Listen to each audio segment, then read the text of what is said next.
Bonjour et bienvenue à Pack de Potes. Alors moi c'est TK et Terry Kaufman, l'américain de ce groupe d'amis réunis par le rugby. Et voilà, on est plein d'été en ce moment, donc ça va être notre dernier épisode. Et pour cette dernière épisode, je suis très content d'être là avec un certain deuxième ligne qui mesure 2 mètres quand même. C'est Théodore de Saint-Rémy. Et oui, c'est moi. Pour l'instant, je n'ai pas encore rétréci sous la toise. C'est bien 2 mètres. Et je te confirme, c'est le cœur de l'été, la fin de notre saison, peut-être de podcast aussi. Mais vu que la Coupe du Monde féminine commence bientôt, la nouvelle saison démarrera aussi bientôt. Et donc, pour ça, on est content aussi d'avoir Amélie, qui est bien meilleure que nous en rugby féminin. Ouais, bonjour les garçons, ravi de vous retrouver aussi pour ce podcast. On finira en beauté et on recommencera sur les chapeaux de roue effectivement avec le rugby féminin. Donc contente de finir cette saison avec vous et surtout hâte de la redémarrer. Exactement. On a plein de choses pour cet épisode. On a la France-Nouvelle-Zélande. Après, on a la fin des U20. On a bien sûr, on va parler des Lions aussi. Et c'est vrai que ça va être le dernier épisode de cet été. Et d'ailleurs, on sort un mardi matin plutôt qu'un mercredi matin pour vous donner un peu moins d'attente. Et pour la suite, oui, on espère de revenir pour le Coupe du Monde féminine avec un invité surprise à découvrir. Donc, rendez-vous en fin août pour le démarrage du Coupe du Monde féminine et aussi du Top 14. On y va tout de suite dans cette dernière semaine de rugby international.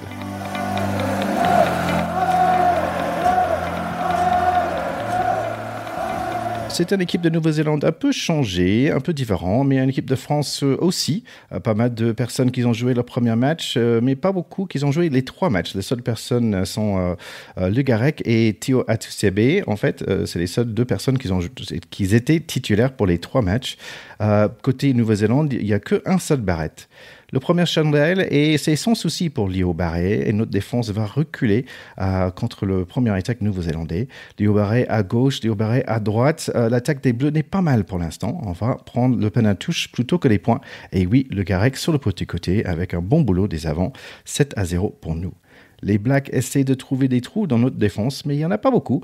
On gagne des impacts et sur l'homme à l'homme. Les Blacks prennent le pen à touche eux aussi, mais sans souci, on les repousse encore. Hastoy a un peu de difficulté dans ce match. Ficou prend plaisir à plaquer tout ce qui bouge. Notre jeu de pied est très bon. On ajoute 3 points tranquilles, 10-0. Et oui, les Blacks reviennent. Grosse erreur de notre couverture par les Bleus. Will Jordan, toute seule, c'est vraiment un des meilleurs du monde en ce moment. Hastoy me donne le sourire avec un petit drop, pourquoi pas. Mais notre 4 avec le moustache ridicule va faire un en avant sur le renvoi. Ça redonne les Blacks directement l'opportunité. Will Jordan a presque fait. Notre 4 va perdre le touche. Et voilà, nous allons prendre des points. Et voilà, nous aussi, 10-16, toujours pour la France quand même. Hastoy est revenu dans le match grâce à son bot. Le Garec va ajouter 3 points de plus, 10-19 à 36 minutes. Je commence à croire quand même. Encore un penalty contre nous et ça va prendre du temps. Mais bien sûr, les Blacks vont mettre un essai quand même. Juste avant le mi-temps, 19 pour nous, 17 pour les Blacks. Ouais, ce troisième match, il a redonné un peu des couleurs au bleu parce que après la déculottée de la semaine dernière, ça avait un peu refroidi ce premier match qui était plein d'ambition. Et force est de constater que finalement, on n'est pas bon sur des choses simples. Manque de lucidité, des en avant, manque de couverture. À ce niveau-là, c'est juste invraisemblable de ne pas avoir un troisième rideau et on se fait avoir comme des débutants face à des Néo-Zélandais qui étaient beaucoup plus lucides que nous. Donc on mène à la mi-temps, mais avec un espoir qui est quand même assez amoindri au regard des trop nombreuses erreurs des Français qui s'accumulent ces 40 premières minutes. Oui, ce qui est sûr, c'est qu'ils font quand même un début de match absolument épatant. Ils ont mené les débats au score, en tout cas, pendant toute la mi-temps. Mais ils donnent le bâton pour se faire battre, notamment en prenant cet essai qui n'est pas acceptable. Parce que l'absence de couverture, je ne sais pas où est Barré à ce moment-là. Sur la couverture, c'est pas possible. C'est vraiment digne d'une équipe de cadets. Enfin, je ne sais pas comment on peut avoir une telle absence plein champ face aux All Blacks qui mettent là un essai quasiment marchand. Enfin, c'est vraiment très, très dommage d'avoir une telle débauche d'énergie, d'avoir des qualités aussi extraordinaires sur cette mi-temps, et puis de donner des points comme ça aussi facilement. D'autant que les Blacks, sur cette première mi-temps, en tout cas, semblaient prenables. Savea qui fait un petit coup de pied par-dessus dans ses propres 22, c'est complètement n'importe quoi. Donc il y avait aussi des moments où ils étaient eux aussi un peu à côté de leur pompe, me semble-t-il. Et je suis d'accord avec toi qu'à la mi-temps, on se dit on est devant, mais on se regarde un peu en se disant bon, combien de temps ça va durer cette histoire? Parce que finalement, on n'est peut-être pas assez devant pour que s'ils appuient un peu sur le champignon, on puisse résister, quoi. Puis c'est un peu l'histoire de la deuxième mi-temps. Deuxième mi-temps, Villiers va choper le ballon. Astoy qui va faire une tentative de drop, mais ça passe pas, mais bon. Il y a Fololek après, Léo Barré qui va fouiller dans nos 22, mais Fico est là pour nous choper un molle. On gagne le mêlée et Villiers va trouver une pénalité, mais dommage pour Le Garec va l'arrêter. Les Blacks vont gratter 2 ballons par la suite. Le vent change un peu dans ce match. On échappe un essai de justesse, mais pas pour longtemps. C'est le 7 qui va la marquer. 22-19 pour eux. On a des opportunités. Gaëtan qui va manquer 1 mètre. 2 touches contrées par nos bleus. Mais Saeva, le capitaine des Blacks, est là pour gratter le ballon sur la ligne. Tixeron va piquer une touche aussi, mais il va laisser une épaule. On n'est pas bon en mêlée. On évite un essai. Encore Le Garec qui se jette en dessous de le ballon. Bon, on subit depuis un moment. Pour la 3e fois, on arrive à trouver le renvoi dans le but, mais ça veut dire qu'on redonne toujours de l'ammunition aux Blacks. Et c'est le seul Barrett sur le terrain, Jordi, qui va servir son pilier comme on devrait faire. 29-19 pour les Blacks, mais c'était pas si mal pour les Bleus. Oui, pas si mal. Il y a un petit côté inexorable dans cette défaite. On a beaucoup, beaucoup trop subi dans cette deuxième mi-temps. Tu l'as dit, 3 renvois dans but, ça veut dire qu'il passe 3 fois la ligne sans pouvoir aplatir. Il y a juste le grounding, comme disent les anglo-saxons, qui n'est pas validé, mais ça veut dire quand même une domination territoriale. Le fait de passer cette ligne, qu'on aplatisse ou pas, parfois c'est anecdotique, et c'est ce qui fait toute la différence entre essai ou pas essai. Je pense qu'on en a eu 4 ou 5 pendant tout le match, ce qui est absolument énorme. Ce qui veut dire aussi que s'ils avaient eu un petit peu plus de réussite sur les groundings, on en prenait 50 quand même. Donc, c'est que 10 points. On a été à portée de fusil pendant toute une partie du match et franchement, il y a vraiment des raisons d'espérer et des zones de satisfaction parce qu'on a un sacré paquet de joueurs cadres qui n'étaient pas là. Il y en a qui se sont clairement révélés.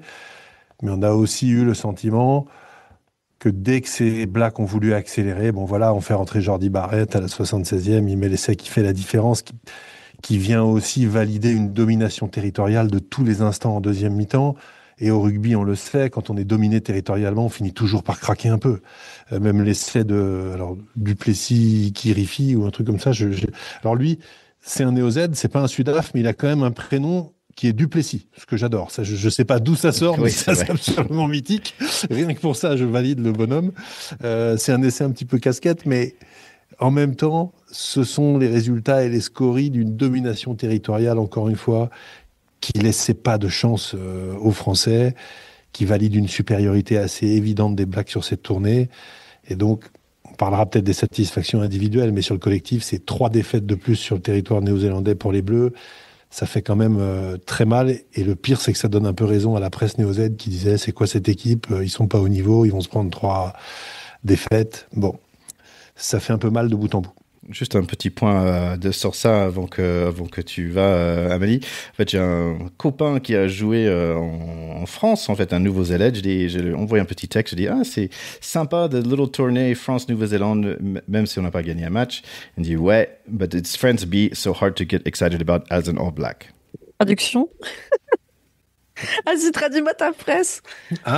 Traduis-moi exactement. Je suis pas full English, personne. Non, mais le mec, il dit bah oui, mais c'est France B, donc nous. Oui. Les Blacks qui jouent contre les équipes B, ça nous intéresse pas beaucoup.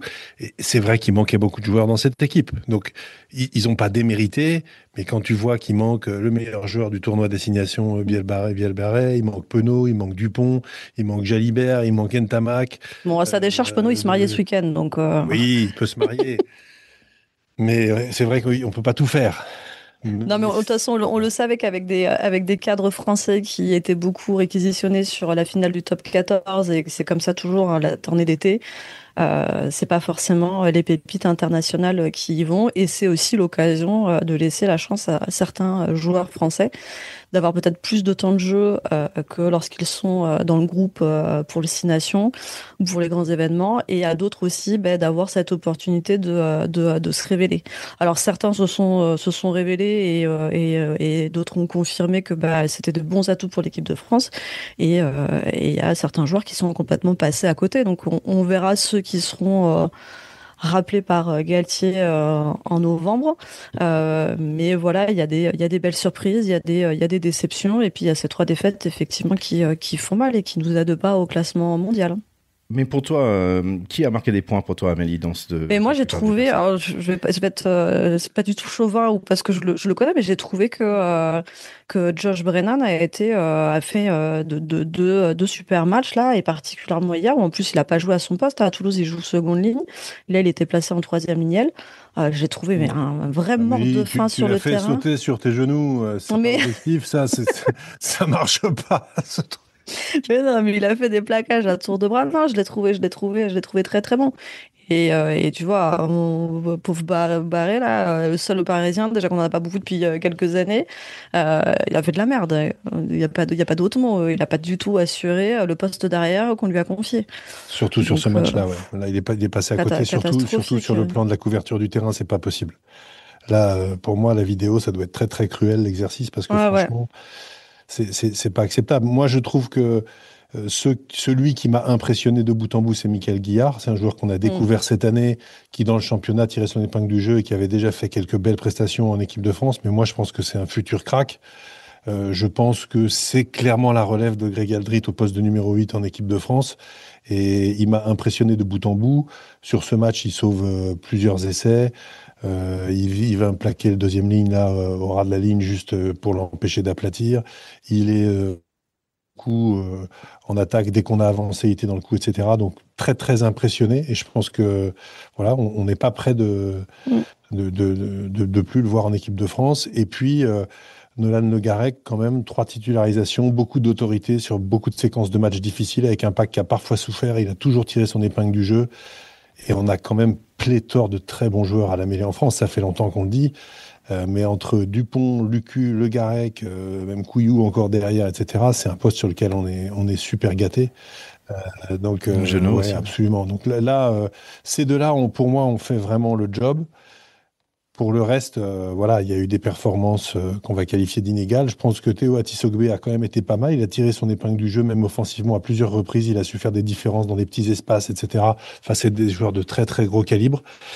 Et puis, quand même, Fischer, qui a fait le premier et le troisième match avec des performances défensives très, très impressionnantes. Donc, dans un registre plaqueur-gratteur, un joueur quand même très intéressant et à revoir avec, à mon avis, du mental et des qualités un peu au-dessus du lot de ce point de vue-là. Moi, j'ajouterais quand même de French defense en général. Je suis un peu toujours des trucs anglo-saxons. Ils sont tous super étonnés par la défense des Français. Donc Sean Edwards, je dirais en général. Et c'est dommage qu'on n'a pas vu Montagne, le pilier, qui était blessé pour ce match, mais je pense qu'il est revenu en 2. Il était remplaçant sur les 2 autres que j'ai trouvé bien. Je voulais le voir parce que déjà un pilier qui s'appelle Montagne, c'est toujours une bonne idée. Moi, j'ai juste un petit coup de cœur aussi pour Gabin Villière, qui reste un joueur un peu unique dans son style de toujours avancer, en fait. Même en défense, il va avancer. Il a quand même récupéré plusieurs ballons hauts. Il a été un véritable poison dans les grattages, plaqueur-gratteur. On dirait une espèce de mini 3e ligne de poche avec des cannes qui est à l'aile. C'est un joueur atypique que j'adore parce que tout simplement...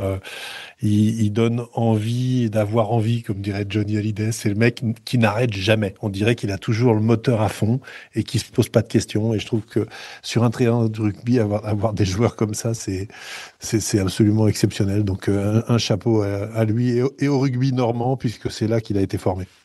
Ouais, il était incroyable sur les coups d'envoi avec des attitudes très Seven où il talonne la main là, en saut pour la renvoyer dans notre camp et 2-3 reprises il nous a permis de conserver ce ballon sur nos coups d'envoi. J'ai trouvé ça extraordinaire. Ouais. On le voit rarement en fait ces faits de jeu sur du 15. Moi, j'ajouterais que côté Black, quand même, Will Jordan, quand même, quoi, il a marqué 3 essais en 3 matchs, quelque chose comme ça, quand même incroyable. Je pense qu'il est 2e ou 3e en ce moment sur les Blacks au niveau de marqueur. 42 essais en 44 caps chez les Blacks. C'est quand même pas mal. Ça cause un peu. Et Roy Gard, en fait, il n'était pas là ce match-là. Et ça se sentait, en fait, qu'il n'était pas là. Roy Gard, le 9, je pense qu'il devrait être avec Gibson Park et Antoine Dupont. C'est un des meilleurs 9 points, quoi. Et Thierry, tu nous as dit que tu avais un petit coup de gueule et ça ne te ressemble pas. D'habitude, tu es un Américain positive only. Et là, je ne sais pas. Qu'est-ce qui se passe ? Bah écoute, je suis très étonné, tu vois, on n'a jamais vraiment parlé en détail par rapport à tout ce qui se passait en Argentine et tout, et donc moi personnellement, j'arrive pas à avaler tout ça, on retrouve le 4, là, le Hugo Rodou, toujours sur l'équipe, j'arrive pas à comprendre pourquoi il est là, avec tout ce qui se passait. Bon, bref. Et après, je pense qu'il y a un complot, quelque part. Parce que dans l'équipe, pour la première match, il mettait 6 sur 10. Et il avait fait il a fait 6 plaquages. Mais en face, t'avais Fischer qui a fait 20, avec 2 grattages et tout. Et comment le mec, Hugo, machin, il a eu 6 sur 10, je comprenais pas. Et donc là, j'ai pris l'équipe ce matin, et en fait, qu'est-ce qu'il a pour ce match? Et moi, j'ai trouvé nul, mais quand même, il y avait au minimum 5 fautes ou 5 erreurs dans son match. Et ils disent tout de suite en disant, oui, donc il nomme tous les 5 fautes qu'il a fait. Il dit, non, mais quand même, il a fait 16 plaquages dans le match. Ouais, mais à côté, l'autre deuxième ligne, il a fait plus de plaquages. 16 plaquages, il y avait toutes les premières lignes qui ont joué que 40 minutes, ils ont fait environ 14 ou 12-14 ou un truc comme ça. Donc je vois pas pourquoi le mec il est à 1. Juste côté, ça me dégoûte un peu qu'il soit là par rapport à tout ce qui se passait. Et 2, sur le terrain, je trouve qu'il n'est pas à l'auteur des autres joueurs. Il n'est pas à l'auteur de la France à ce niveau-là. Donc je ne le comprends pas pourquoi il est là. Point. Alors, je suis d'accord avec toi que sur sa performance en équipe de France, il est quand même très inégal. Moi, je ne suis pas très convaincu par sa sélection en tant que joueur. Il a notamment raté un renvoi à un moment important qui nous fait très mal. Et pour moi, aujourd'hui, les deuxièmes lignes aériens, comme il est défenseur ou pas, etc., on doit être intransigeant en termes d'attente de performance sur les renvois, parce que quand tu as marqué, reprendre des points juste derrière parce que tu as loupé le renvoi, ça devient aussi important que les fameuses sorties de camp et toutes ces espèces de trucs systématiques qui sont soit tu les joues bien, soit tu l'as dans le baba. On pourrait dire, on disait no scrum, no win, on pourrait dire no renvoi, no win. C'est un peu pareil. Franchement, maintenant, je pense qu'il faut pas tout mélanger. L'histoire de l'année dernière, c'est une histoire entre guillemets classée d'un point de vue juridique en Argentine. Moi, j'étais d'accord avec toi que c'était très prématuré qu'il joue lors du tournoi Destination, et en plus, ça m'avait exaspéré qu'il les fasse rentrer avec Gégou en même temps. Alors là, c'était carrément de la provocation. Et je suis un petit peu d'accord avec toi que parfois, on se demande s'ils n'ont pas envie de faire comme si cette histoire n'avait pas du tout existé. Bon, c'est un peu too much. Néanmoins, la réalité judiciaire, c'est quand même qu'ils ont été blanchis et que donc, ils sont autorisés à exister comme s'il ne s'était rien passé du point de vue judiciaire. Ça vaut ce que ça vaut, mais c'est la loi française. Oui, c'est la loi française, et d'un point de vue éthique, pour moi, ils n'ont rien à faire en équipe de France. Que la loi argentine ou française ait corroboré leur dire, très bien, pas de souci. Par contre, leur attitude était inacceptable. Ils représentent un maillot, un pays, des valeurs. Ça n'a rien à faire en équipe de France. Et en plus, c'est même pas foutu de faire le job sur un terrain, donc effectivement... leur place, pour moi, n'est pas du tout dans le 15 de France. Donc toi, tu veux dire, Amélie, qu'ils devraient être d'une certaine manière blacklistés à vie? Ah ouais, complètement. Sur le maillot bleu. Non, non, mais je trouve que ça se défend. Hein. Moi, j'étais très dans le rugby amateur, t'as aussi. plein de fois où des mecs qui font de la merde à une troisième mi-temps, ça arrive. Ces gars-là, ça dégage. Mais pourquoi ce serait pas pareil chez les professionnels? Effectivement, la justice leur a donné raison. Ok, est-ce que ça n'enlève rien au fait de ce qui s'est passé, de l'image dégradante que ça a pu donner, de l'image dégradante que ce soit de nous, on est à l'étranger et on a une équipe de France qui joue à l'étranger. Dès le premier soir, fait n'importe quoi en troisième mi-temps. Enfin, on se veut d'être irréprochable, et puis sans parler en fait de l'image dégradante de la femme que ça donne aussi. Donc non, tu es une personnalité publique, tu représentes un sport, tu te dois d'être irréprochable. Bon, pour boucler un peu ce coup de gueule, je trouve que c'est dommage pour l'autre, en fait, deuxième ligne, Haleagou, si je le prononce bien, qui apparemment a eu même nombre de plaquages, mais lui, il a eu 6 sur 10 et pas 7 dans l'équipe. Donc, je comprends pas le truc du tout. Donc, bravo pour l'autre. Et aussi, ça nous dit, mais Thibaut Flamand, lui, qu'on a vu prendre des renvois, mais quel mec, en fait, c'est Thibaut Flamand. Et il est juste fabuleux. Mais parle-nous des U20, parce que du coup, on n'a pas eu un super week-end non plus de ce côté-là. Oui, malheureusement. Donc, après la déception face aux Blacks pour nos U20, où on a raté l'occasion pour aller en finale contre des Sudaf, c'est la petite finale pour nos Bleuets, et face à l'Argentine. Donc, ça devrait être facile, parce qu'on les a battus 52-26 il y a que 2 semaines, et non. Les Bleus, ils ont démarré un peu en difficulté. Les Argentins, ils ont marqué 5-0 à 5 minutes. On revient assez vite, mais manque un peu de réalisme quand même. Par contre, notre 8, Barré, il est très en forme. Mais c'est plutôt l'Argentine qui brille. Beaucoup de longues percées pour les Baby Jaguars. 2 minutes et on va finalement marquer aussi. 27 minutes, il y a une autre magnifique action par notre 7, notre 4, notre deuxième ligne, qui a fait un remonté de presque de 80 mètres, mais pas d'essai. Toujours trop de fautes de main. Mais arrête avec des mauvaises pages, je parle surtout au 12 qui a fait un super passé, mais c'est gâché à la fin. Bon, on a un essai à la fin de la première mi-temps, c'est mieux, mais c'est un peu poussif cette histoire quand même. On gagne pour l'instant 14-5. Deuxième mi-temps, ça commence bien avec un essai par notre 8, Barret, mais c'était en avant.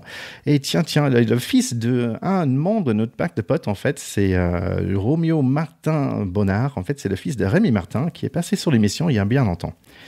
Essai des avants, 21-10. Des Argentins, ils restent dans le match quand même. Un essai pour eux, ballon porté, 21-17. C'est trop juste, les garçons. Et encore un autre essai pour les Argentins. Leurs rebonds sont vraiment costauds, ils n'ont pas peur de contact. Le match est un peu relancé, mais penalty molle, carton jaune contre nous et essai pour eux, 38-28. Impossible n'est pas français, mais 10 points en 6 minutes, c'est pas facile. Essai de notre 8 pour réduire le score, mais you snooze, you lose, comme il a dit mon père. Ça veut dire en gros que tu dors, tu perds. La France perd 38-35. Deuxième échec pour nos Bleuets. Better luck next time. Je pense qu'il fallait se méfier de ces Argentins. On rappelle qu'ils se sont qualifiés en demi pour avoir mis un essai de plus justement dans le match contre la France et au détriment de la qualif des Anglais. Et on a eu une fin de mi-temps, première mi-temps, où on remet cet essai après le gong et qui a dû redonner de l'engouement aux Bleuets. Rebelote au retour du vestiaire. Et là, il y a eu une déferlante des avants et ça nous a montré à quel point on était tellement faible sur notre 8 qui était sur le terrain. Alors, ce qui est assez dommage parce que quand on sait que nous, dans le 15 de France, c'est quand même une très grosse force, on a des avants qui sont monstrueux chez nos internationaux. Et là, nos Bleuets se sont complètement écroulés. C'est une déferlante de blancs rayés qui ont transpercé notre ligne d'en but. Et énorme chapeau à ces avants argentins qui sont allés chercher clairement leur médaille de bronze. Un immense chapeau et pour eux. Et nous, on n'a pas su concrétiser et on n'a pas du tout su trouver les solutions contre eux. Je pense que très basiquement, on peut dire que les Français n'ont pas du tout digéré la déception contre les Blacks, qui sont arrivés à cette petite finale sans avoir digéré et qui sont arrivés en se rappelant qu'ils les avaient battus largement il n'y a pas longtemps et qui se sont juste trompés de match, c'est tout. Donc ils n'étaient pas là. En revanche, les autres étaient là et eux, ils étaient revanchards parce qu'ils en avaient pris 50 15 jours avant et ils se sont dit, ça va pas se passer comme ça. Et ils ont gagné, ça leur a donné raison. Et c'est encore une grande leçon de sport et une leçon de sport co. Quand on croit qu'on va gagner parce qu'on a gagné il n'y a pas longtemps et qu'on remet pas, on n'a pas la force, la précision et l'envie de se remettre complètement à zéro pour repartir sur un nouveau match, et ben en général, on est perdant. Mais c'est de l'apprentissage. C'est des U20, on l'a déjà dit, c'est des jeunes joueurs. Donc je pense qu'il y a autant à apprendre dans ce genre de défaite que dans des victoires quand on est jeune comme ça. La question après, c'est en eux, qu'est-ce qu'ils en font? Voilà, ça c'est demain et après-demain. Oui, c'est marrant parce que plusieurs fois, j'avais l'impression qu'ils se regardaient entre eux pour dire mais on est mieux que ça, quoi. Et non. Et ce jour-là, c'était pas du tout le cas. Assez marrant, comme tu dis, Amélie, mais je pense que si c'est pas déjà le cas, je pense que la première ligne là, d'Argentine, ils vont jouer en top 14 très vite. Et je pense pas que c'est des véganes non plus, hein, avec la taille de leurs cuisses. Ils étaient quand même impressionnants au niveau de Ah ouais, non, de c'était physique. vraiment de très beaux bébés. Et pour le coup, c'est la solidarité qui a fait gagner l'Argentine, parce qu'on n'est que sur des ballons portés, que sur des pick and go. Il y a eu une débauche d'énergie qui ont complètement épuisé les Français et qui étaient mais sans solution. Euh, je- C'était wagon sur wagon et j'ai trouvé ça impressionnant et très beau à regarder, même si on n'était pas pour eux, mais vraiment très beau à regarder. C'était assez marrant parce que l'arbitre était américain. Il ressemblait un peu, si vous avez vu le film des Thunderbolts, là, le méchant Captain America, je ne suis pas sûr si vous connaissez. Mais par contre, c'était bizarre pour moi d'entendre du rugby en anglais. Donc ça va, ça passe, mais en anglais avec un accent américain. Moi, j'ai trouvé ça assez drôle qu'on expliquait les règles et tout ça, expliquait pourquoi il avait sifflé, etc. Pour moi, c'est un accent, soit c'est en français ou un accent en anglais. Je trouvais ça assez chouette. Allez, les autres matchs de U20, en fait, c'était les Sudaf qui ont gagné contre Nouvelle-Zélande, 23-15. Dans d'autres informations, quand même, Australie qui a bien battu les Anglais. C'était pas un super sortie pour les Anglais quand même, hein. 68-40. Géorgie quand même qui a battu Écosse, 22-7. Italie qui a battu le Pays de Galles, mais plein de surprises, 31-23. Et pour moi, le surprise le plus important, c'est Irlande 38, Espagne 37, quand même pas mal pour l'Espagne. On avait déjà dit, un peu étonnant, l'Espagne qui grandit. Question pour vous, l'année prochaine, le U20 Championship, ça va être en Géorgie. Donc la question, c'est est-ce qu'on y va? Oh ouais, chaude. Je connais pas du tout la Géorgie, carrément. Il faut pas être vegan non plus pour aller là-bas. C'est pas mon cas, les garçons, il y a aucun souci. Tu sais, je me disais, oui, si c'était encore en Italie ou, je sais pas, Portugal, Espagne, mais après, les vacances en Géorgie, Et c'était pas dans mon détrompe-toi, je radar. suis Oui. sûre que ça doit être très joli. Après, il faudrait pas que les Russes Ouais. nous tombent sur la gueule en pleine Coupe du Monde, mais je reste persuadée que c'est un très très beau pays. Allez, à découvrir. Aussi, comme on avait dit la dernière fois, il y avait aussi des filles qui jouaient des U20, qui faisaient un Six Nations dans un sens. Ouais, exactement. Il y a un espèce de tournoi Summers U20 qui se fait du coup chaque mois de juillet et les Françaises ont déroulé sur tout le monde 3 victoires en 3 matchs, dont le dernier avec une victoire 52-39 contre les Anglaises, avec des essais incroyables. Alors on pouvait les suivre en live sur Internet. La FFR a mis pas mal de vidéos d'essais et du coup c'était cool parce que ça permettait d'avoir une belle visibilité sur ces petites qui à terme intégreront le 15 de France j'ai vu des essais de 100 mètres, enfin, d'une lucidité, de l'opportunisme, de très très belles joueuses.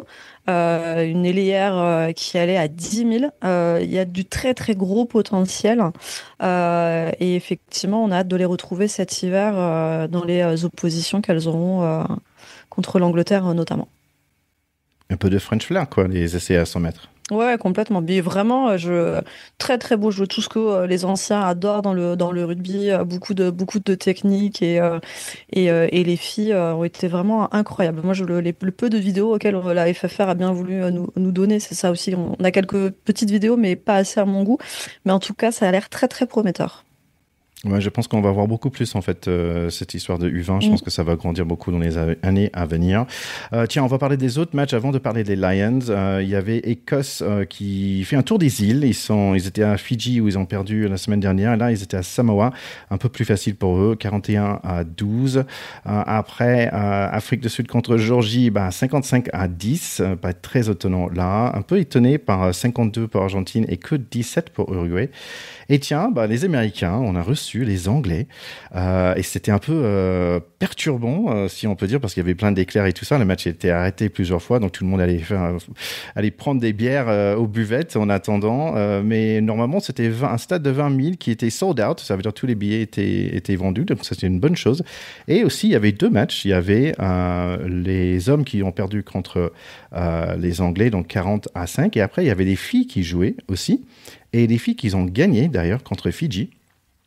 Et notamment avec une jeune femme, j'en ai déjà parlé d'elle, c'est Ilona Meyer. Si vous ne suivez pas sur Instagram, il faut absolument la faire. Si vous avez une fille qui est sportive ou même pas, il faut absolument la faire aussi. Parce que c'est vraiment une femme, j'adore ce qu'elle fait. Elle a gagné un award, ça s'appelle des ESPYs aux États-Unis. C'est ESPN, c'est un peu la chaîne équipe des États-Unis. Et tous les ans, ils ont un award pour un award ceremony comme ils font Canal+. Et voilà, donc elle a gagné pour Breakthrough Athlete of the Year. Donc ça veut dire l'athlète qui a percé le plus. Et en fait, c'est magnifique parce qu'elle a dit ça m'a pris 7 ans et 2 Olympiques, mais finalement je perce, un peu en rigolant parce qu'elle est très drôle. Elle a suscité tout le monde de aller regarder le Coupe du Monde qui va venir de rugby féminin. Elle a dit le premier match vous allez rien comprendre, le deuxième match vous allez rien comprendre, mais croyez-moi vous allez adorer ça. Et franchement c'est une personne qui bouge et en fait comme beaucoup dans les sports un peu annexes, en fait aux États-Unis ça commence avec les femmes. Et c'est la croissance des sports féminins qui va faire en sorte que le rugby va devenir quelque chose parce qu'aujourd'hui ça peut être carrément rapidement le 4e sport aux États-Unis, on va dire sport féminin collectif, ça peut être rapidement le rugby et si c'est le cas ça donne des opportunités pour les hommes aussi, donc voilà beaucoup d'opportunités à suivre pour le rugby aux States. Ouais, cette joueuse, elle est incroyable. Effectivement, il faut la suivre sur les réseaux parce qu'elle fait énormément de vidéos avec beaucoup d'autres joueuses aussi du monde entier. On l'a vu faire des vidéos avec les Néo-Z là, il y a quelques semaines. Et elle donne une image moderne de la sportive. Et elle a complètement explosé au JO l'année dernière parce que justement, elle a été victime de bashing sur les réseaux parce qu'elle n'avait pas le physique atypique attendu d'une sportive. Alors ouais, elle joue au rugby, elle est un peu grande, elle est ultra musclée. Et en fait, elle a détourné la situation en dérision en disant mais moi je fais les JO en fait les mecs, donc critiquez-moi autant que vous voulez, moi je fais les JO. Et effectivement, j'ai écouté son discours quand elle a reçu son prix et elle invite fortement à regarder la Coupe du Monde parce qu'effectivement, ce sport se développera par la visibilité qu'on lui donnera. Et je trouve que c'est une très belle ambassadrice du rugby féminin international et elle est extrêmement drôle. Vraiment, il faut la suivre parce qu'elle est incroyable. Et sur un terrain, au-delà de ça, de base, c'est une sportive incroyable. Elle est monstrueuse. C'est un tank sur un terrain. Quiconque veut la plaquer va se prendre un mur dans la gueule. Et elle va à une vitesse folle. Donc effectivement, elle a peut-être pas le physique attendu, mais elle est incroyable sur un terrain. Attendu donc vraiment, par qui ? joueuse à suivre. Je sais pas, mais je pense qu'il il faut la laisser passer, Ilona, quand vous la prenez. Mais en tout cas, voilà, vraiment à suivre pendant la Coupe du Monde parce que je pense que ça va être une des MVP sur de nombreux matchs. Ouais, d'ailleurs, elle a un podcast avec ses 2 sœurs, en fait, aussi. J'ai pas le nom sur tête, mais il faut regarder son podcast à elle. Bon, je clôture rapidement sur le côté rugby aux States parce qu'ils disent, ouais, c'est génial, on va avoir le Coupe du Monde en 2031 pour les hommes et en 33 pour les femmes. Donc, le World Rugby va dire, ouais, on va faire beaucoup d'investissements. Ils disent, ouais, il y a 275 millions d'euros qui va venir aux États-Unis pour travailler le rugby. Et en fait, ce qui est marrant, en même temps, apparemment, des joueurs américaines, là, dans ce match, contre des Anglais, ils sont payés genre 150 € pour le match. C'est incroyable, c'est rien. Et par rapport à, tu vois, des Lions, ils sont payés 100 000 € pour aller jouer cette match en Australie. Mais là, les Américains, 150 € de match. En fait, ils sont semi-pro, en fait, les mecs. Ils ont un travail ailleurs. Ils ne peuvent pas se permettre de gagner que 150 € pour la semaine, quoi. Pas la semaine, je pense qu'ils sont payés par journée, mais même par jour, c'est pas bien cher. Oui, puis du coup, ça se traduit dans le résultat. Il n'y a pas photo. Donc, si les Américains veulent pas être ridicules à la Coupe du Monde chez eux dans quelques années, il va falloir investir. Effectivement, il n'y a pas le choix. Dernière chose, avant le Lions, en fait, j'ai oublié de dire, mais Espagne Rugby, encore, ils ont battu qui ? Ils ont battu les Canadiens, donc 24-23. Donc, attention à l'Espagne. Bon, on va parler de Lions et en fait, j'étais en train de regarder le documentaire sur Canal+ sur les 30 ans de Top 14 qui était passionnant et donc j'ai failli rater le match des Lions. Bon, c'est une équipe incroyable de tous les Anglais, tous des Irlandais et tous les Écossais et on va pas dire des Gallois parce qu'il y avait, pour la première fois depuis 1880 ou quelque chose comme ça, il n'y avait pas de Gallois sur l'équipe, sur le terrain ce jour-là. Malheureusement, Jack Morgan n'y était pas. Mais bon, quand même, sur les Australiens, il y a quelques noms qui fait titre. Il y a Nick Frost, le 2e ligne, James Slipper, le pilier, Tom Wright, le 15, et Harry Potter aussi, et un certain Nick Champion de Crespigny, qui devrait être quelque part un peu français. Donc Théo, peut-être il y a toujours un français sur toutes les équipes aussi. Oui, champion de Crispini, c'est sûr qu'il a des origines françaises. C'est pas possible autrement. Bon, les Lions, quoi dire, c'est des experts. Il y a beaucoup d'arrière Écosse et beaucoup d'avant de Leinster aussi. 900 kilos le pack des Lions si tu divises par 8. Bon, je vous laisse faire la calcul, mais ça pèse lourd devant. First Blood, c'est pour les Lions, 3-0. Et le pass de magie de Finn Russell pour le centre écossais. The Scottish Connection, 10-0. Tom Curry est un peste, il est omniprésent. Touchburn aussi. Encore des Écossais qui va marquer, c'est Hugh Jones, mais c'est refusé. Les avants des Lions, ils sont comme les arrières avec le ballon en main. Ça chauffe un petit peu entre les deux équipes, mais ça reste gentil, on va dire. L'Australie, bah écoute, c'est pas si simple. Mais ils ont un ballon haut pour leur 14 qui va choper et il va scorer toute seule, 10-5 à la 30 minutes. Le niveau de jeu d'attaque des Lions est vraiment quelque chose à voir, surtout la distribution de jeu de Gibson Park en 9 et Russell en 10. Seul James Lowe, l'ailier, me semble un peu rouillé côté rouge. Tom Curry va ajouter un essai avant le mi-temps et il va faire un très mauvais plaquage par contre sur Linig, le 10 et pas Linig Curson. Ça mérite un petit carton pour égaliser ce match, mais non. Le premier mi-temps finit 15-5, c'est pas mal quand même pour les Australiens. Curry encore avec une interception dans la deuxième mi-temps et il va faire le passe décisif pour un essai de Sheenan, le talonneur Irish. 50 minutes, jolie séquence des Wallabies, le 15 qui va droit devant, il s'appelle Soualé. Le 10, Leneg, il est très courageux, il a envie de jouer. Le pack des Wallabies, il gagne un essai et il travaille dur pour cet essai. Et ça va venir finalement à 59 minutes après un percé de Souali, le 13, le centre. Mais parfois, les dieux de rugby sont cruels et c'est refusé. Harry Potter va essayer un peu de magie sur le côté droit, ça marche pas non plus. Et voilà, après 18 longues minutes, assez des avants pour Australie, 24-12. Tiens, il y a Marcus Smith avec un moustache d'un espèce de swashbuckler, je ne suis pas sûr si vous connaissez ce mot en anglais, mais c'est le corsaire british. Bundy, Aki est là aussi. Et voilà, petit essai des jaunes, mais ce match finit 27-19. Facile pour les Lions, indomptable. Oui, ce qu'on peut dire, c'est qu'ils commencent, voilà, idéalement leur série de vrais test matchs. Maintenant, je pense que c'est aussi un petit peu comme avec les Français contre les Blacks. Le premier match de la tournée pour les équipes du Sud qui sont en tout début de saison est toujours le moins bon. Donc, ce qui va être intéressant, c'est de voir les deux suivants. Maintenant, ils ont affiché quand même des très belles convictions. Moi, j'ai adoré voir Finn Russell, qui est un joueur qu'on a toujours adoré ici et qui voilà, a encore une fois montré qu'on peut être un petit gabarit et par le talent, la facétie et l'énergie, être un grand monsieur au pays des mammouths. C'est une 6e victoire en 7 matchs après le petit échec contre l'Argentine fin juin. Là, finalement, voilà, on rencontre de nouveau une grande nation, une victoire, une belle victoire. Après, il va falloir confirmer. Il reste encore 3 matchs jusqu'à début août, avec 2 nouvelles oppositions contre l'Australie, entre autres. On va voir si ce Lions version 2025 confirme toutes ses promesses. On peut dire côté australien, bah, ils disent peut-être un manque d'engagement de cette jeune équipe, un manque de bagarre, on va dire, côté Australie. Parce que, on va dire, côté Tom Curry, bah, la bagarre, il est bien présent quand même. Donc, ça veut dire aussi, bah, il manque Will Skelton, hein, si on connaît bien La Rochelle. Donc, c'est un homme d'un certain taille. Et aussi le numéro 8, Rob Valentini, avec le grand touffe de cheveux, là, qui est magnifique. Donc, il manque de préparation aussi, parce qu'ils ont eu un seul match de préparation. Les Lions, une équipe qui n'existait pas, sauf tous les 4 ans. Ils ont déjà eu 5 matchs de préparation, mais Australie, un seul match. Et aussi avec un capitaine assez jeune, qui tout le monde, personne ne le connaît vraiment. Il y a 25 ans, et c'est un jeune. Bon, c'est un peu difficile pour nommer pourquoi ce capitaine-là, face aux Lions, bah, et le 10 aussi, d'ailleurs. Le 10 qui est assez jeune aussi, qui était le fils d'un ancien Australien. Bon, voilà, donc il y a pas mal de questions côté australien. Bon, ils ont un peu de chemin à faire avant le prochain Coupe du Monde. Le 10, Laina, c'est le fils de Michael Laina, qui est effectivement un grand numéro 10 des années, on va dire, 90. Mais là où je suis un tout petit peu surpris, c'est qu'il me semble qu'il avait joué en équipe d'Italie.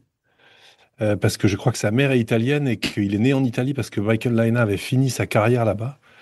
Donc je suis un peu surpris de le voir là. Mais on va enquêter sur ce sujet, je dis peut-être une grosse connerie. À creuser, à creuser. Allez les gars, c'est tout pour le rugby. Je sais que vous aimez bien un petit moment d'autres sports. Qui va démarrer? Je pense que c'est toi, Amalie. Vas-y. Moi, gros coup de cœur pour Loïs Boisson qui vient de remporter son premier grand tournoi à Hambourg. On rappelle, elle a fait sensation à Roland-Garros en battant tour après tour des grandes joueuses très bien classées et pour échouer en demi-finale contre l'américaine, j'ai plus son nom. Rappelez-moi les garçons. Coco Gauff, Voilà, merci. Contre futur Coco vainqueur. Gauff. Donc c'est pas Exactement. rien. Et puis, avec cette grosse déconvenue à Wimbledon où elle était sortie très très tôt. Et donc, Elle était voilà, même pas remporter le sortie des tournoi. qualifs, pour être honnête, à Wimbledon. Elle Ouais, n'était c'est pas ça, rentrée dans le tableau exactement. principal. Ce qui lui a Exactement. valu un bashing sur les réseaux sociaux absolument dégueulasse Tout à fait. de haters Mm, insupportables qui, évidemment, sont prompts à humilier les gens alors qu'ils sont pas mm, capables de dire de coups droits contre elle, ce qui m'avait mm. exaspéré. Donc là, je suis complètement d'accord avec toi. Elle a remis les pendules à l'heure. Et en plus, elle était menée 4-0 dans le premier set de la finale. Et elle gagne. Oui, oui, en plus, voilà, elle gagnera. Elle gagne combien? 7-5, 7-6 et 6-3. 6-3? 7-5, 6-3. Voilà, Ouais. c'est ça. 7-5-6-3. Donc, ouais, très contente pour notre Frenchie et qui se relance et qui entre en plus avec cette victoire dans le top 50 des joueuses mondiales. Elle pointe à la 44e place. Non, c'est Donc, génial. très C'est une contente pour joueuse. elle. Je rappelle, son papa était un joueur de basket. Donc, c'est une famille de sportifs. C'est une fille en plus qui a vécu une grosse blessure l'année dernière, juste avant d'arriver sur Roland-Garros, qu'elle n'avait pas pu disputer à cause de ça. Qui a beaucoup travaillé physiquement, notamment. On voit qu'elle est extrêmement affûtée physiquement. Donc, c'est aussi voilà, preuve de résilience, de ne pas renoncer, de continuer de se préparer, d'y croire, d'y aller à fond. Et que ça, le travail paye. C'est toujours, toujours sympa de voir ça. Moi, sur le sport féminin, j'ai un mini coup de gueule. Les Françaises ont été éliminées encore une fois en quart de finale de l'Euro par les Allemandes hier. C'est pas tant l'élimination, parce que ça peut arriver, c'est la compétition. Mais j'ai deux trucs qui me paraissent complètement aberrants. Carton rouge pour une Allemande qui a quand même tiré les cheveux d'une Française dans la surface de réparation, qui a donné donc lieu à un penalty. Donc, depuis quand on tire les cheveux des gens? Enfin, si c'est ça le sport de haut niveau et l'exemple qu'on veut donner, franchement, c'est honteux et lamentable. Et puis, séance de tir au but, le premier tir au but français tiré n'importe comment par la Française. Là aussi, c'est honteux. Donc, le sport féminin, oui. Et Dieu sait qu'ici, on est, nous, des supporters du sport féminin et qu'on adore ça, et qu'on adore les filles qui font du sport, etc. Mais là, du soi-disant haut niveau où on se tire les cheveux et on tape dans des taupinières pour tirer des pénaux, moi, je dis non. Voilà. T'as pas idée du nombre de fois où ça nous arrive aujourd'hui. Les meufs n'arrivent pas à nous plaquer, elles nous attrapent par les cheveux. Alors, toutes les copines qui ont les cheveux très longs ou celles qui ont des longues tresses, etc. C'est incroyable le nombre de fois où ça arrive au rugby. Bon, c'est carton direct, hein, heureusement, parce que du coup, c'est flag, hein, on voit que ça. Hein, Non, mais là, la vidéo, elle est aberrante. Hein. Mais ouais, c'est ça. Mais au foot et à ce niveau-là, c'est lunaire. Rarement vu ça, exactement. Et ouais, cette session de tir au but, enfin là.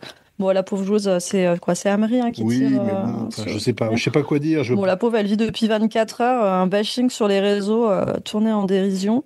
Mais effectivement, cette course pour tirer le penalty n'a aucun sens. Donc, à un moment, faut être à la hauteur des enjeux quand même. Voilà.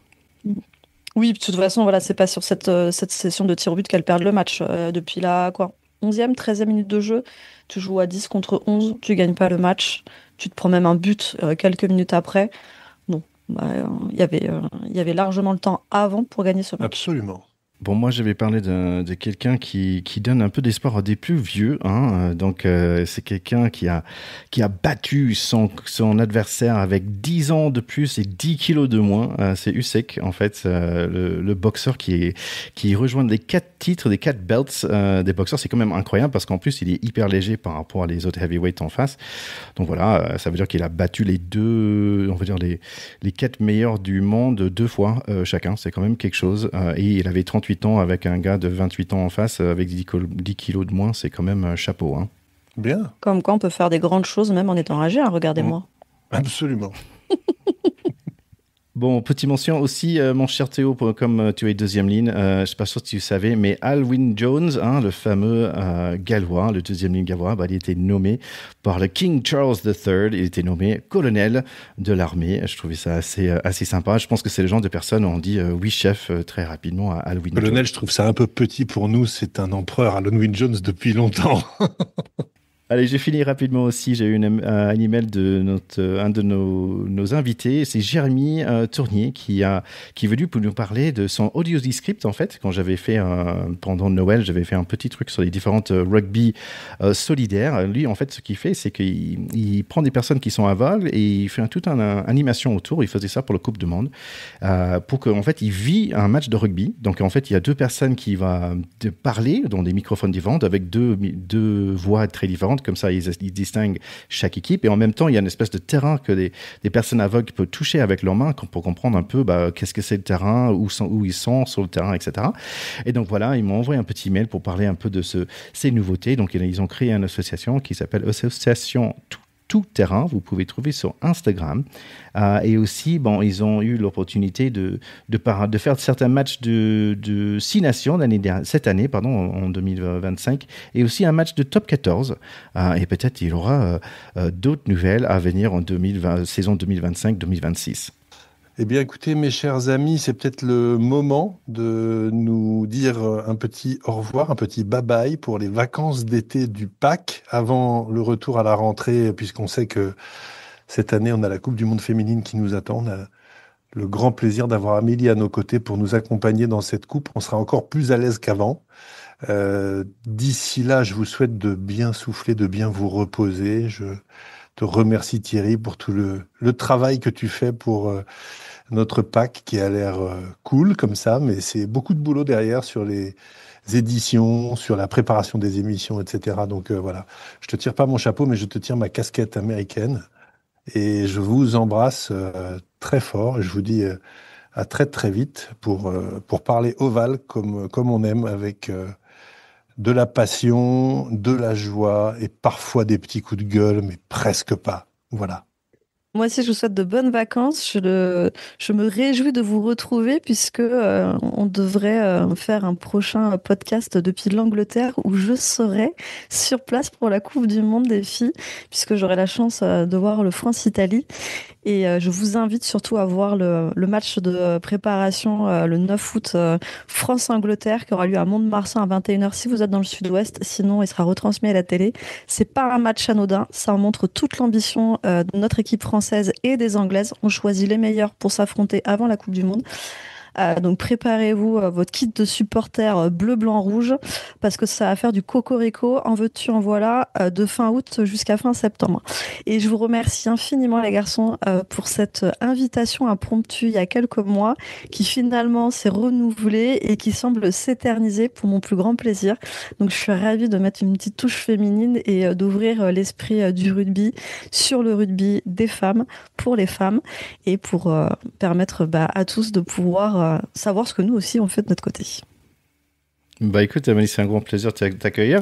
Et en plus, je vais être à Toulouse, donc on essaie de se voir. Essayer de se voir. Et peut-être pour regarder ce match, le 9, je pense qu'autour de ce moment-là, ça peut être sympa de faire un petit coucou, de se voir et prendre une photo ensemble. Donc, grand plaisir tout le monde. Et à vous, nos chers écouteurs, bien sûr, partagez cet épisode et tous les épisodes de Pacte de Potes autour de vous, sur tous les réseaux. À très bientôt et bel été à tout le monde. Bye bye, ciao, ciao. Ciao.